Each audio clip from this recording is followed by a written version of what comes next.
Hey, this is Matt once again. Welcome back to another video. It's another paid request. This time for Lucas. Thank you so much for that. And for those interested in requesting pretty much any type of videos, a tier list, a review, a random topic, whatever the case may be, reaction, feel free to send it either directly to my PayPal or join my Patreon. Both links are down below in the info box. And this is for The Fox and the Hound from 1981. Now, this is a film that I'd seen bits and pieces of, but to be honest, I had never seen all the way through. And watching it, this was really good. I really did enjoy it. I thought it was one of the better Disney animated films of its time. And it was simple, but it was pretty straightforward and effective what it would portray.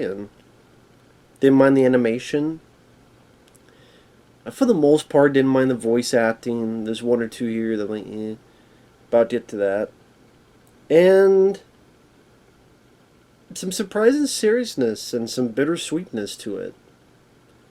I mean, the opening's fairly serious. You have a mama fox, hiding her baby, and she has to run off, and you hear a gunshot. So, did a Bambi on her. And this owl sees the little baby and wants to help and protect it, and the other animals, like these two birds, find a way to get it to this old woman who does take care of this fox and names it Todd. As it gets older, it befriends this little hound dog puppy named Copper, voiced by Corey Feldman, and I could barely tell it was Corey Feldman. I had to look up and go, was it Corey Feldman? Well, I will say he was a much better kid actor than adult actor, in my opinion. Much better as a kid actor. The Goonies, Friday the 13th Part 4, Stand By Me, and he did a good job voicing the dog Copper. And they become friends, there's a bit of innocence. I kind of wish that bit was longer, of them being friends. Maybe a bit more situations, a bit more, I don't know, maybe set pieces of hanging out and friendship. So I do wish that was a bit longer, but it was nice to see, and the voice worked well on the two younger individuals. And even the other characters, I mean, you have this running dad with the two birds chasing this caterpillar.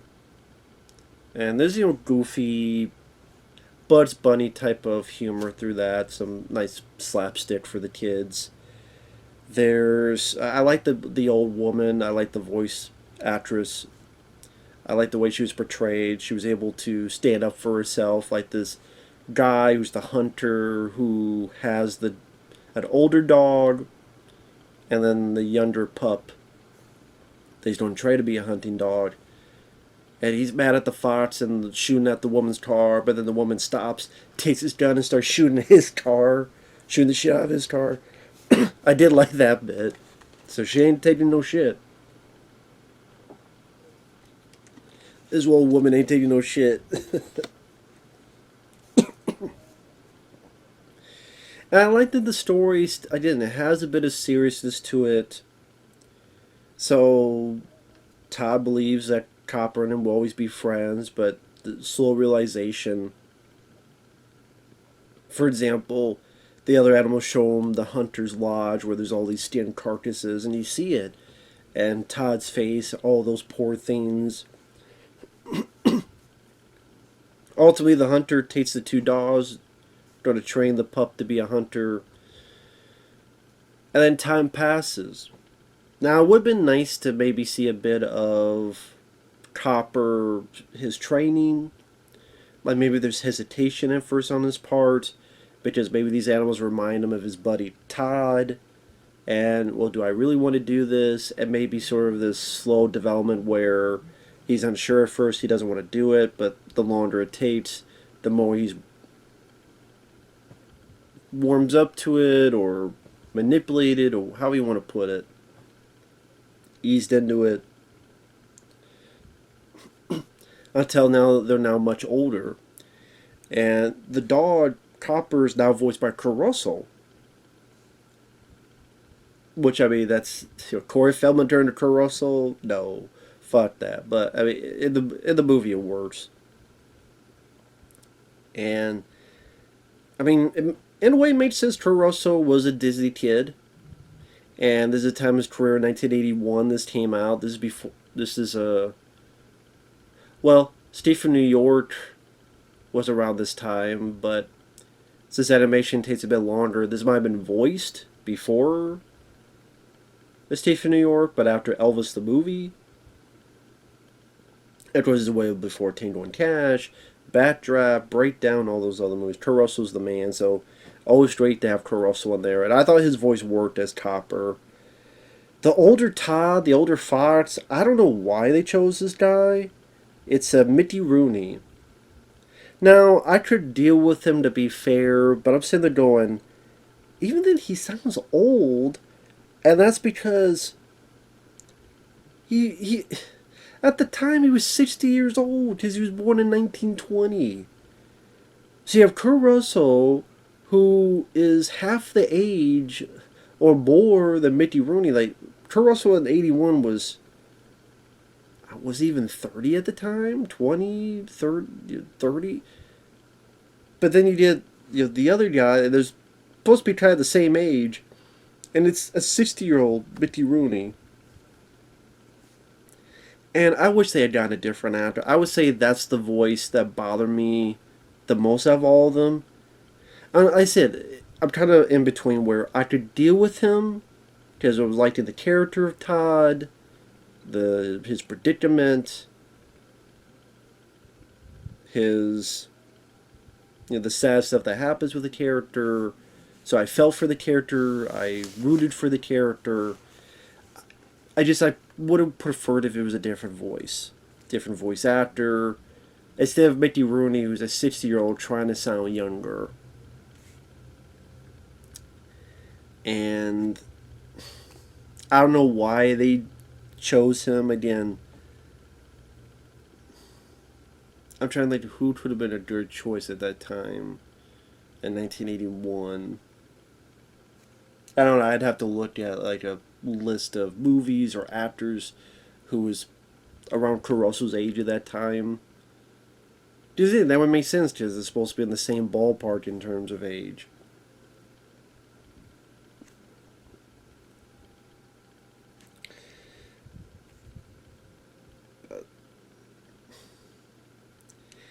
So the only three nitpicks I would say I have is that one with Mickey Rooney's voice.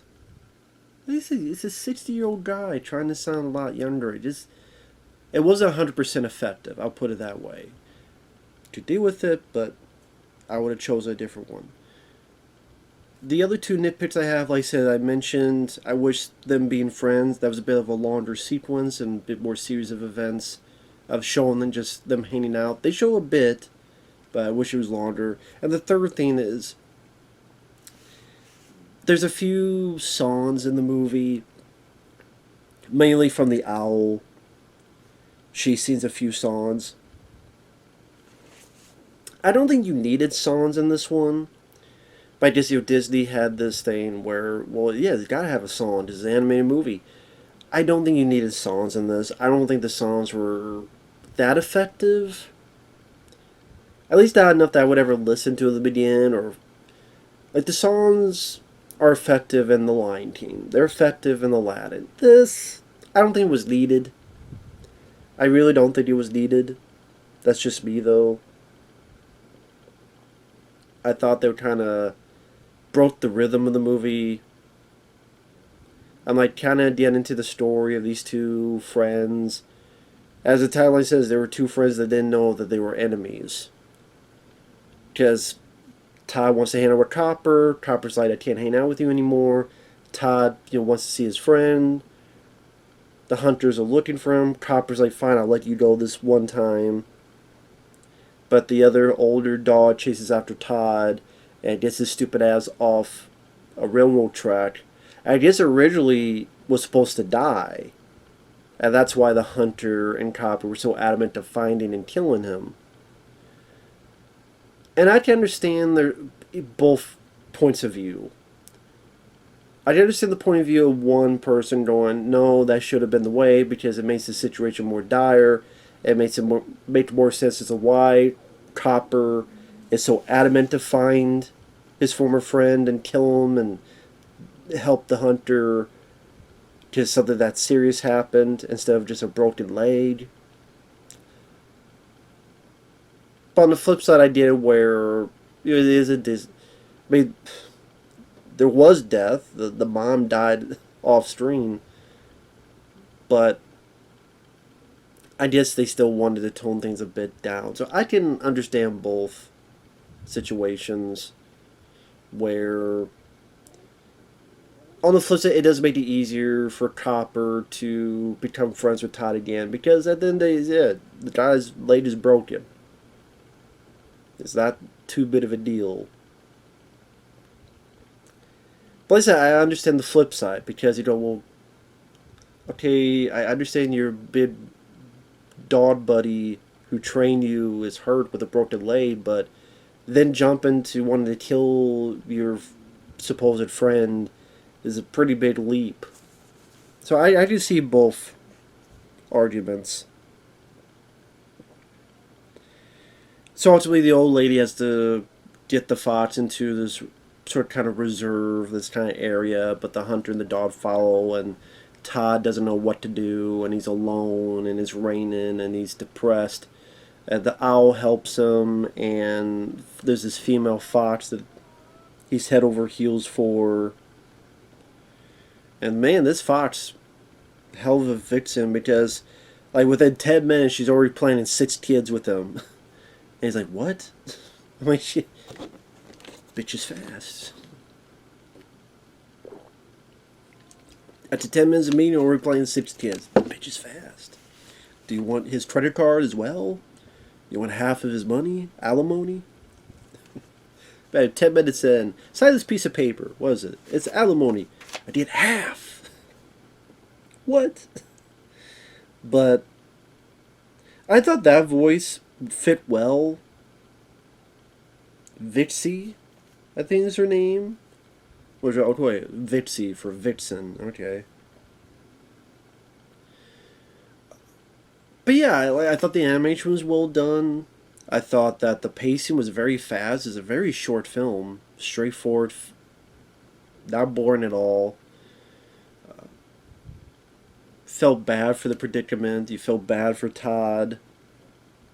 There's a little bit of fight and chase between the two friends, and you feel bad because you saw them cute friends as younger earlier in the film, and now nice tale for a Disney movie. You know, what if former friends become enemies that are having one's trying to protect his life? There's a point where him and the female fox are in this damn little cave and they're being burnt out. They gotta jump through the fire to escape. There's a bit where the both of them are fighting each other and the fox has to bite the dog on the neck. You go, oh shit, like this is some deep shit here. But that was refreshing. That was nice to see. And it's sad that, you know, a film like this is more mature than some of their fucking Marvel films. We're supposed to be dire circumstances, but there's a joke every 5 fucking minutes. That is fucking hilarious. Like, some of the fucking Marvel films are less mature than this. Also, well, spoiler alert for a film from 1981, spoilers. Todd saves Copper. There's this bear.